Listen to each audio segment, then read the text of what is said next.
राम जय जय राम।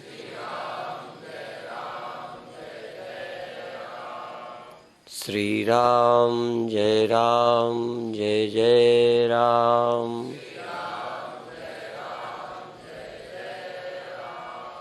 सच्चिदानंद भगवान की, सनातन धर्म की। बना रहा है, उसी से बन रही है, उसी से दिख रही है, वो सृष्टि में रहता है। ऐसा नहीं है कि अब कहाँ गया, मर गया क्या। सुबह कहा था ना कि ताजमहल बनाने वाला मर गया। ताजमहल है। लाल किला बनाने वाला, बनवाने वाला, दोनों मर गए। ताजमहल, अरे वो लाल किला है। क्या भगवान ऐसी कोई चीज है कि बनाया था तब था? अब आजकल तो बिना भगवान के दुनिया है। या एक बार उसने जगा दिया, चेतन बना दिया, वो चला गया, अब हम चेतन हैं। उसने एक बार चेतन कर दिया, अब भगवान अपना कहीं होगा, हम चेतन हैं। जैसे एक बार बिजली ने बल्ब जला दिया, जरा ध्यान रख, जला दिया, अब चली गई, बल्ब जल रहा।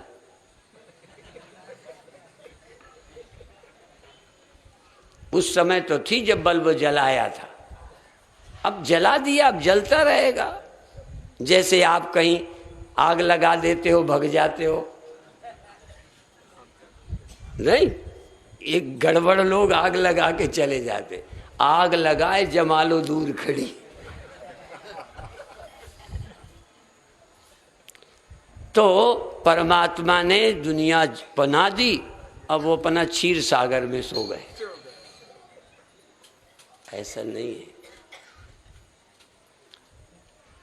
बल्ब को जलाकर गई नहीं, अब भी जो जल रहा है इस समय भी मौजूद है। जलाने के समय, जलते समय, और भी ये तो कभी कभी बिजली जाने पर बुझते हैं, पर ये बड़ा विचित्र है, वो बनी रहती है, बल्ब को बुझा लेती है। बल्ब बुझ जाता है, वो बनी रहती है, फिर दोबारा जलाती है, जला देती है, रखती है, बुझा लेती है, आप बनी रहती है। परमात्मा सबको जगा देता है, जगाए रखता है, सुला लेता है, फिर जगाता रहता है, आप बना ही रहता है। ऐसा मत समझिए कि वो जगा के चला गया, आप जागे हो। अभी भी यदि आप जागे हो तो वो तुम्हारे साथ सयुजा सखाया साथ में विद्यमान है, अभी भी। नहीं जग नहीं सकते।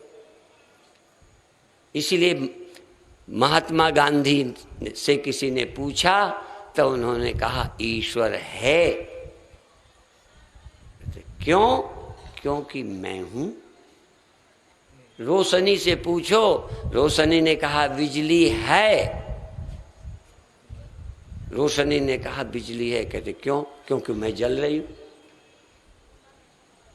मेरा जलना ही बिजली के होने, मेरा होना ईश्वर के होने का सबूत है। इसलिए जो लोग कहते ईश्वर के होने में क्या सबूत है, मैं सबूत हूं। ये दुनिया उसके होने का सबूत है। क्योंकि सत्य के बिना कुछ हो नहीं सकता, और कुछ हो रहा है इसका मतलब सत्य है। कुछ है इसलिए वो है, तभी ये है। और यहां तक इसका न रहना भी उसके न रहने पर नहीं, इनका न रहना उसके उपस्थिति में, क्योंकि न रहने का सबूत, किसी के न रहने का सबूत रहने वाला ही दे सकता है। इसलिए जागृत के न रहने का सबूत, इतनी देर जागृत नहीं रही, स्वप्ने रहे, स्वप्ने नहीं रहे, जागृत आए। स्वप्नों के न रहने में सबूत, प्रमाण, स्वप्ने तो है नहीं। स्वप्नों के न रहने का प्रमाण वो है जो स्वप्नों के न रहने पर भी हाजिर है। आप स्वप्न के होने में गवा देते हो ना कि रात ये हुए, तो तुम बचे हो ना। सपने तो गए कि नहीं गए? बोलो, गए। तुम बचे कि चले गए? मान लो तुम भी चले गए होते तो सपने हुए थे, अब कौन बताता? नींद को कौन बताता? ये सब कुछ जाने वाला है, आप न जाने वाले हो। तो आप दिख जाओगे, ये जरा भ्रम तोड़ना, बार बार इतना ही कि मैं ही सत्य हूँ, मैं ही चैतन्य हूँ, मैं ही आनंद हूँ, मैं ही अनादि हूँ, मैं ही अनंत हूँ, और सब आदि वाला है, अंत वाला है, बनने वाला है, मिटने वाला है। और धीरे धीरे ये कि ये बनने मिटने वाला चूँकि आपके दिमाग में बैठ गया है, नहीं तो तुमसे अतिरिक्त मात्र प्रतीति, जैसे मिट्टी में घड़े की सिर्फ लगता है 100% उसमें मिट्टी है और कुछ है ही नहीं, फिर भी घड़ा लगता है, फिर भी औजार लगते हैं, फिर भी कुछ लगता है। ये सब लगता है, इसमें 100% भगवान है।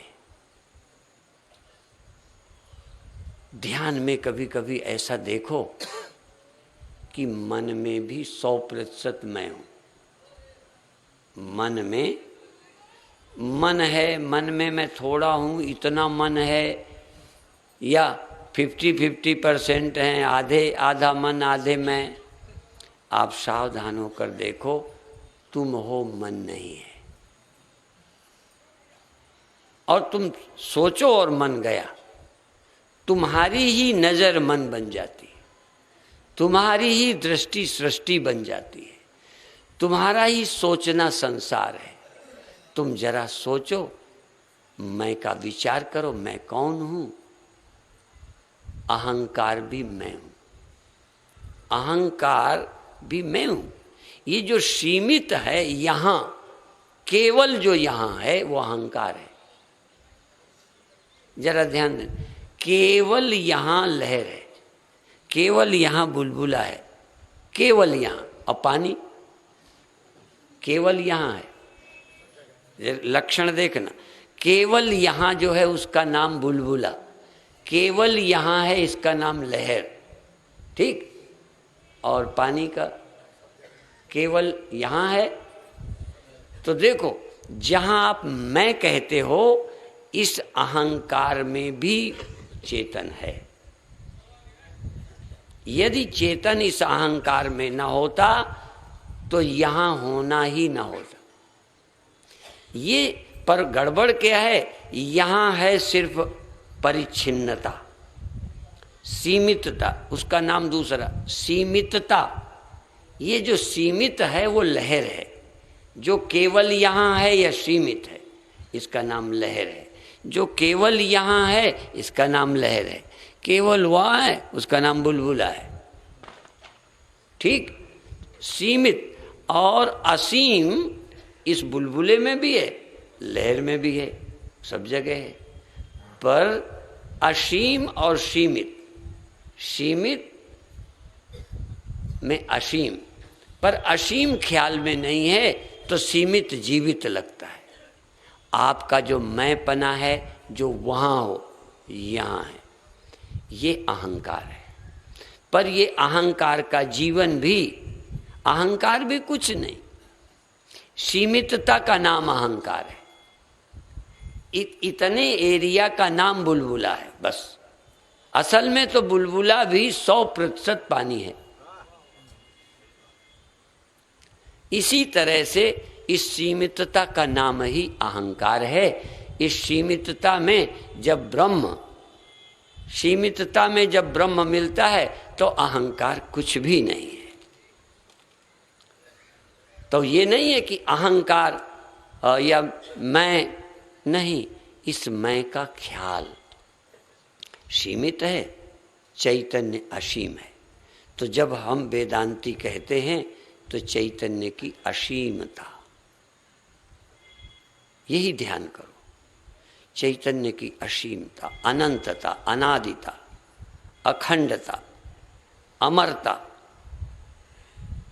ये थोड़ी देर जो आप हैं लगेगा मर जाएंगे। पानी और बुलबुला ये सोच ग्रंथि है, अन्योन्याध्यास है, जड़ चेतन, सत्य और झूठ की गांठ है, न रहने वाला और रहने वाले की गांठ है, न रहने वाला बुलबुला और रहने वाला पानी, दो इकट्ठे हैं।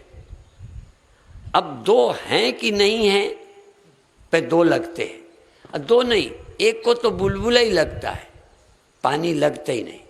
जो व्यापक है वो लगता नहीं, आप यहाँ हैं लगता है, तो बुलबुला है पानी नहीं है। पहली बात, कुछ लोगों को लगेगा बुलबुला सीमित है, पानी असीम है और मैं बुलबुला हूँ। फिर ढूंढो, मैं अर्थात बुलबुले और पानी में दो हैं या एक, तो सीमित है कौन? सीमित एक ख्याल है, परिच्छिन्नता एक ख्याल है, परिच्छिन्नता अविद्या है, व्यापक ब्रह्म है था। तो आप इस मैं का विचार करते करते खो जाओ। पर ये पुराना ज्ञान जो लदा पड़ा है ना, आज तक का अनादिकाल का जो ज्ञान लाद रखा है, ये सपने लाद रखे हैं, ये झूठ लाद रखा है, ये माया ने जो दिखा दिया वो सच लग करके अभी लदा पड़ा है। ये लगता ही नहीं कि जादूगरनी है, उसने दिखा दिया है। ये अनेक सत्य नहीं है, एक सत्य है। प्रारंभ और अंत स्वप्न है, प्रारंभ और अंत झूठ है, प्रारंभ रहित अंत रहित है परमात्मा आत्मा। अब जिसका प्रारंभ हो फिलहाल उसे झूठ कहो, जिसका अंत दिख जाए। अब देखो, आंखों से और बुद्धि से दोनों करेंगे। आंखों से देखो, किसका प्रारंभ हुआ, घड़े का कि मिट्टी का? तुम्हारी आंखें कहें जिसका अंत हो जाए उसका नाम घड़ा रखो, और जिसका अंत ना हो उसका नाम मिट्टी रख लो, ठीक है? जिसका प्रारंभ हो जाए, यहां ध्यान देना, जिसका प्रारंभ हो जाए उसे आप अहंकार कहो, चिदाभास कहो, वृत्ति कहो, अज्ञान कहो, और जिसका अंत ना हो उसको ब्रह्म कहो। और पहचान कैसे करें? कहें जिसका अंत हो जाए उसको मिथ्या कह दो, अहंकार कह दो, माया कह दो।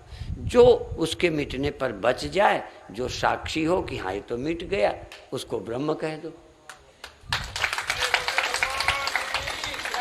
कुछ जबरदस्ती नहीं। देखो, आप उत्पत्ति को देख लो कि हुई है बिल्कुल, और तुम्हें मालूम है कि ये नहीं रहेगी।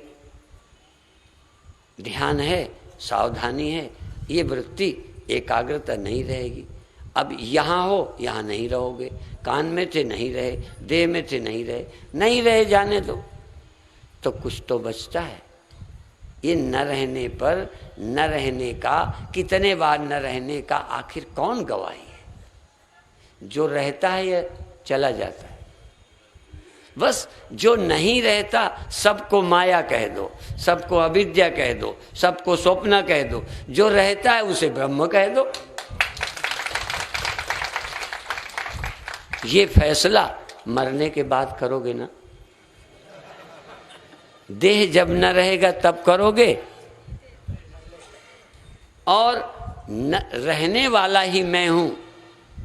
न रहने का प्रश्न सृष्टि का है, सत्य के न रहने का प्रश्न ही नहीं है।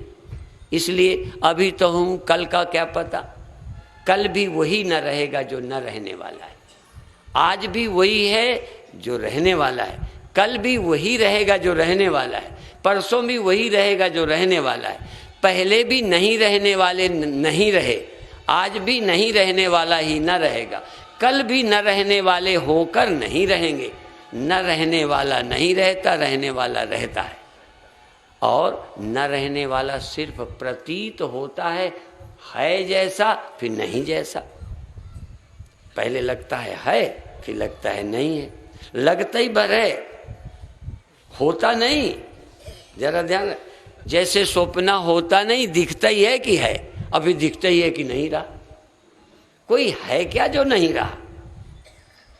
ये नहीं वाला जो है लगता है, फिर लगता है अब नहीं रहा। बिल्कुल तुम्हें भी लगता, मुझे भी लगता, यहाँ गड़बड़ा मत जाना। मुझे भी कुछ हुआ है, अब नहीं रहा, स्वप्न हुआ, दिखा, नहीं रहा, बिल्कुल झूठ नहीं बोलो।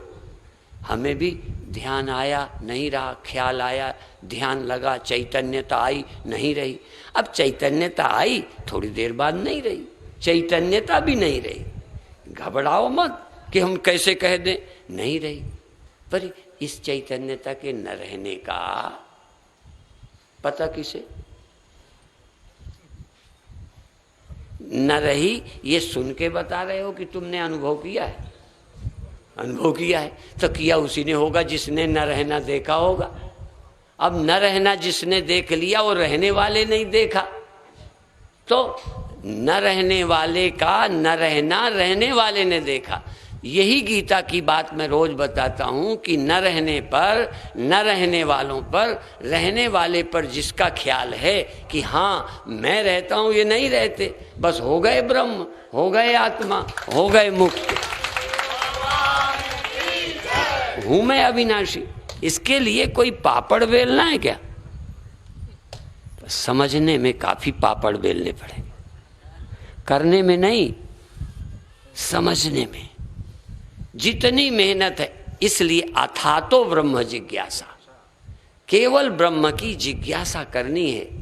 जिज्ञासा में, समझने में तुम्हें नाकों चने चबाने पड़े, टाइम देना पड़े, मन एकाग्र करना पड़े, मन लगा के सुनना पड़े, समझ ना आए तो और बार बार समझने की कोशिश करनी पड़े, वो करो। पर मेहनत समझने में करो, करने में नहीं। मेहनत का मतलब ये कहीं नहीं होता, पढ़ाई भी मेहनत होती है, हल चलाना भी मेहनत है, दंड बैठक भी मेहनत है, यात्रा भी मेहनत है, पूजा भी मेहनत है तो सब उसके अलग अलग लाभ हैं। अच्छा, खेती करने का कोई लाभ नहीं है, पर मोक्ष नहीं मिलता, भगवान नहीं मिलता, रोटी मिलती है। ऐसे ही ध्यान से भी कुछ मिलता है, भजन से भी कुछ मिलता है, पर सत्य का पता तो समझ से ही मिलता है, और समझने के लिए भी मेहनत करनी पड़ेगी। बहवो ज्ञान तपसा पूता, बहवो ज्ञान तपसा पूता मद भावम आगता। बहुत लोग ज्ञान तप के द्वारा, ज्ञान तप है, आसान नहीं है, बड़ी मेहनत है। बहवो ज्ञान तपसा पूता मद भावम आगता। भगवान कृष्ण ने कहा बहुत लोग ज्ञान तप से पवित्र होकर ब्रह्म हो गए हैं, ब्रह्म को प्राप्त हो गए हैं। और दूसरा सुख घर में हो, माया हो, व्यवस्था के लिए खाने पीने पहनने का हो, और आज्ञाकारिणी पत्नी, बच्चे, कहने पे चलने वाली, प्रेम रखने वाली, मनमुखी ना हो, और तुम भी पियक्कड़ ना हो, तो घर स्वर्ग बनेगा। लेकिन स्वर्ग तो सदा रहता ही नहीं, स्वर्ग से जाना ही पड़ेगा। स्वस्थ शरीर है, जाएगा, युवा शरीर बूढ़ा हो जाएगा, अभी शरीर में हो छोड़ना पड़ जाएगा। जिसे नहीं छोड़ना पड़े वो ब्रह्म ज्ञान के चक्कर में ना पड़े। जिनका शरीर कभी बूढ़ा ना हो वो आत्मा परमात्मा की बात ना करें, तो कोई जरूरत नहीं। तभी मैंने कहा था सिकंदर पहले जवानी में, अधिकार में समझ नहीं आया, करे जाओ, लूटे जाओ, राज्य करो, ये बढ़ा लो। पर चींटी, हमने देखा चींटी सुबह से शाम तक। अभी हम वृंदावन थे, साध्वी रीतम्बरा का वात्सल्य ग्राम, तो चींटियों का रास्ता देखा, दिन रात, रात को निकल के देखा यात्रा, दंडी यात्रा चल रही, जा रही आ रही, और इतना चौड़ा रास्ता बन गया कि घास उतने में नहीं, दिन रात चलती थी, उगे कैसे? वो चींटियों के चलने से घास उतने में नहीं, रास्ता बन गया। दिन रात मेहनत कर रही है, कोई सिकंदर ही थोड़ी लगा है। तुम समझते हो कि सिकंदर लगे, जो जहां है लगा है काम में, लगा है काम में, लगा है काम में, अवंत में मर जाता है। तो सिकंदर को जब मौत नजदीक आई, अभी आई नहीं, नजदीक आई, क्योंकि मौत आने के बाद तो कफन से हाथ निकालने को कौन कहता। अपने लोगों को कह गया कि जब मेरी मृत्यु हो जाए, नजदीक तो है, जैसे कोई कहे ये कर देना, ये कर देना, मेरे बाद ये कर देना, मेरे नाम से ये बना देना। अब वो सिकंदर कहता है कफन के बाद बाहर मेरे दोनों हाथ कर देना। ये अपने लिए नहीं, अपन तो समझ गया, उसको तो समझ आ गया कि मेरे साथ कुछ नहीं जाता, पर मेरे से कम मूर्ख थोड़ी लोग हैं। इसलिए जो मेरे जैसे या मेरे से भी आगे मूर्ख होंगे कि वो बाद में भी मरते दिन तक शायद कफन के बाहर हाथ ना करेंगे, अंत तक शायद ख्याल सपना ही देखते रहें बड़े होने का, पर मेरा सपना टूट गया है, इसलिए मेरे हाथ कफन के बाहर कर देना, जिससे लोग देखें सिकंदर जब गया दुनिया से, लोग देख लें सिकंदर जब गया दुनिया से दोनों हाथ खाली थे, लोग देखें तो शायद समझ जाएं, मरने से बहुत दिन पहले समझ जाएं, जवानी में ही समझ जाएं, राज पाने के पहले, राजनीति करने के पहले, भ्रष्टाचार करने के पहले, देश को बर्बाद करने के पहले ही समझ जाएं कि कुर्सी किसी की नहीं, करुणानिधि तुम जिस वोटों के लिए, जिसके लिए राजनीति करते हो, ये कितने दिन काम आएगी। सिकंदर को समझ आया था, करुणानिधि अभी समझ जाओ कि कुछ रहने वाला नहीं। धर्म तो रखो, अपने आदर्श तो रखो, राम की मर्यादा तो रखो, अपने संस्कृति के सद्ग्रंथों का अपमान तो ना करो।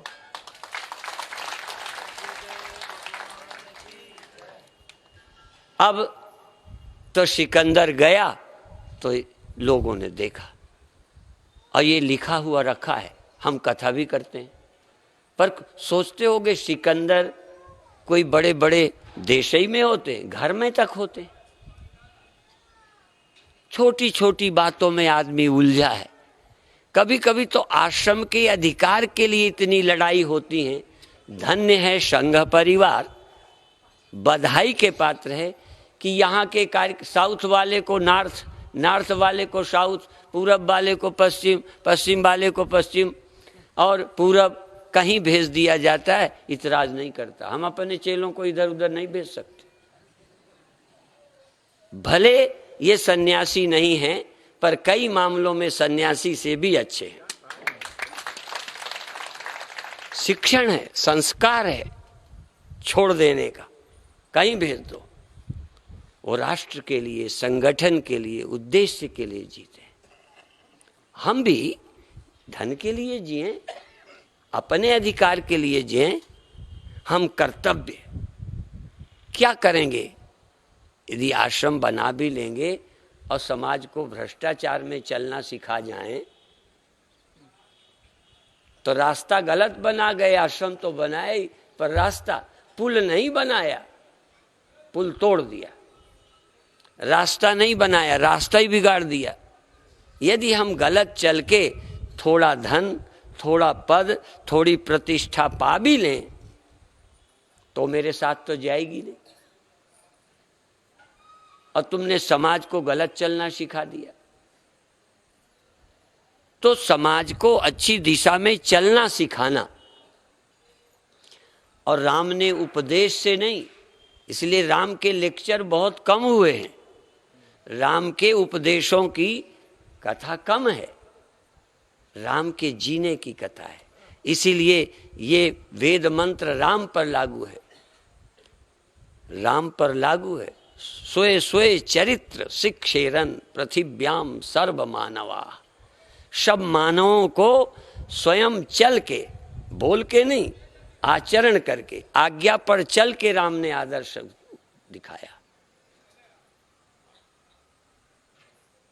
जीवन जी के, इसलिए राम साक्षात धर्म के विग्रह हैं, धर्म की मूर्ति हैं, धर्म उनका जीवन है। ये देखिए कितना कठिन है आज राम बनना, कितना कठिन है धर्मात्मा बनना। एक हमारे गुरु भाई कहते थे कि मैं सब समझ गया हूं, ज्ञान है, पर मैं संतों से आशीर्वाद चाहता हूं कि मुझे महात्मा बना दे। महात्मा कहाँ हम महात्मा? दूसरे का नुकसान देख के खुश हों, दूसरे को नीचा दिखा के खुश हों, अपमानित करके, दुखी करके। जबकि महात्मा का तो ये वर्णन है, पर दुख द्रवहि सो संत सुपनीता। संत तो है जो दूसरे के दुख को बर्दाश्त नहीं करते, अच्छा नहीं लगता। संत होना कितना कठिन है। एक बार एक मेरे गुरु भाई थे, वो एक रोग होता है ना जो ऐसे ऐसे चलते हैं और टेढ़े से हो जाते हैं, ऐसे झटके से मारते हैं, हो जाता है तो वो चलते में ऐसे करते रहते हैं। अब उसको क्या बोलते हैं? हाँ, चलते में हाथ ऐसे करना, कमर ऐसे हो जाना और चलने में कठिनाई अनुभव करना। तो ऐसे एक संत बनाए थे। तो मैंने स्वामी जी से कहा, मेरे गुरु भाई थे, कि इनको बनाओगे समाज में अच्छा असर नहीं पड़ता, अच्छे संत जो देखने सुनने जीवन में अच्छे बनाओ। तो उन्होंने जो बात कही उसके पहले कभी ध्यान ही नहीं आया। उन्होंने कहा कि इसको कोई रोटी भी न देता, लाल कपड़े हैं तो इसे रोटी तो मिल जाती।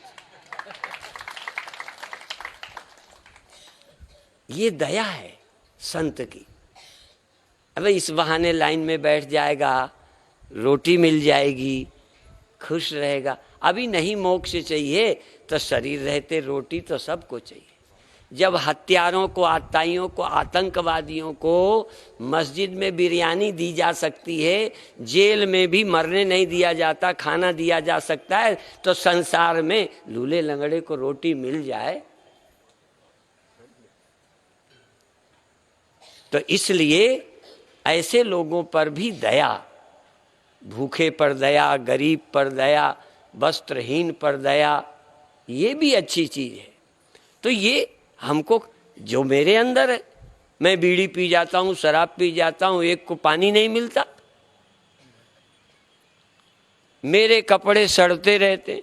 एक बार बांदा में बाढ़ आ गई, हाँ सब जानते होंगे बांदा वाले, बाढ़ आ गई।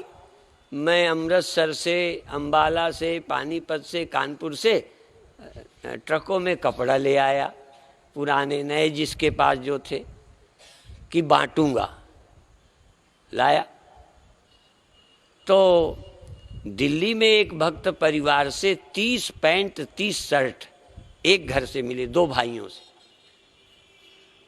ये वो हैं जो इफरात थे, और एक, चूंकि सब थोड़ी दे दिए, नंगे थोड़ी रहेंगे, ये तो इफरात थे जो दे दिए। और एक घर से उन्होंने पोटरियां निकाल के दी, तो कहते हैं आपने हमारा दुख कम कर दिया, दुख कम कर दिया। मैंने कहा क्यों? कहने लगे जब 3 महीने 4 महीने में सफाई करते तो यहाँ की पोटरी वहाँ धरते थे, फिर वहाँ की पोटरी वहाँ, और 10 साल 6 साल हो गए इनका इस्तेमाल करते नहीं, उठाते धरते रहते हैं। तो हम बाढ़ पीड़ित हैं, समझे? हमने कहा, कहने हम सामान की बाढ़ से पीड़ित हैं। हमने कहा अच्छा हुआ, बाढ़ पीड़ितों का इलाज बाढ़ पीड़ितों से करना चाहिए। तो तुम बाढ़ पीड़ित हो, धन गिनते रहो, चिंता आती नहीं। और कुछ, ये सब क्या है? कई लोग दिन भर कपड़े बदलते रहते, कौन सा पहने। अब हमारे पास भी ऐसे ही हाल है, उसे कौन सा पहने। अभी हमको 25 साल पहले कौन सा नहीं, एक था वही पहनते थे। अब कुछ दिनों में लोग कहेंगे कौन सी पत्नी का नंबर है। हाँ, ये जिंदगी है कोई? कितने कपड़े, कितने कमरे, कितने मकान, किस लिए? भरत राम के वनवास के बाद जब किसी मजबूरी में, वचनबद्धता में हमने रामायण सीरियल देखी, तो हमने सोचा अब क्या करेंगे भरत, अब क्या करेंगे राम, क्या जवाब देंगे। तो रामायण सीरियल देखा तो दंग रह गए। तो भरत बने, खड़ाऊं रखे, चटाई पे बैठे, चटाई में जीवन बिता लिया। धन्य है हमारा देश, धन्य है हमारी संस्कृति। दूसरे अर्थ में कोई चीज बुरी होती होगी, पर धन्य है यहाँ की स्त्रियां, विधवा हो जाती हैं। शादी करना हम मना नहीं करते, विधवा विवाह की पद्धति भी देश सुधारकों ने दी है, हम उसके विरोधी नहीं। पर धन्य है वो जो सचमुच दिल से बिना पति के भी रह लेती थी। धन्य है वो माँ जो 2 बच्चे छोड़कर उसका पति नहीं रहा और दूसरा ब्याह नहीं करती बच्चे को छोड़ के। एक साध्वी ऋतंभरा के यहाँ ऐसी देवी आई, उसको लड़की थी, मैं इसको रख लो। उनका तुम, मेरी बच्ची है, मेरे पति उनसे हुई है, कोई गड़बड़ नहीं है, आप रख लो। मैंने कहा, ऋतंभरा ने कहा हमें माँ लानी पड़ती हैं, बेटियाँ माँ दोनों चाहिए, तुम बेटी भी हो माँ भी हो, दोनों आ जाओ रहो। कह नहीं मुझे तो ये रख लो, मैं दूसरी शादी करनी।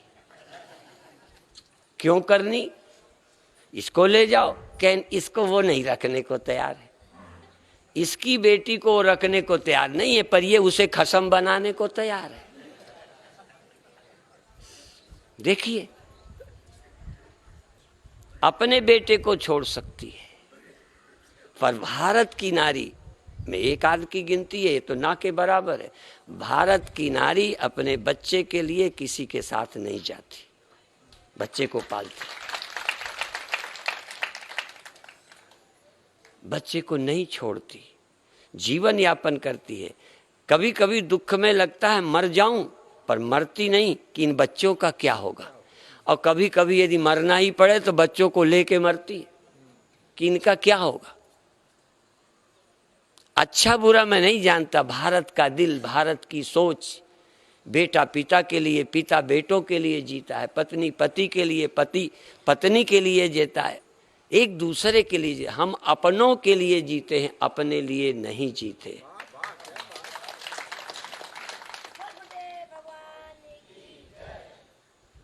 और अपने लिए सोचोगे भी तो दुखी ही रहोगे। जो अपने लिए नहीं जीता वो दुखी भी नहीं होता, कोई अपनी चिंता ही नहीं। इसलिए आप बधाई के पात्र हो इस नवरात्रि के पावन पर्व पर।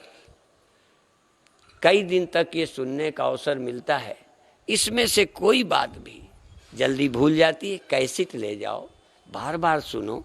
कभी और तुम नहीं समझा सकते तो अपने बेटों को, अपनी बेटियों को, अपने बाप को, अपनी बहन को, अपनी पत्नी को, अपने पति को सुना दो। थोड़ा बहुत होगा तो कुछ तो धक्का लगेगा।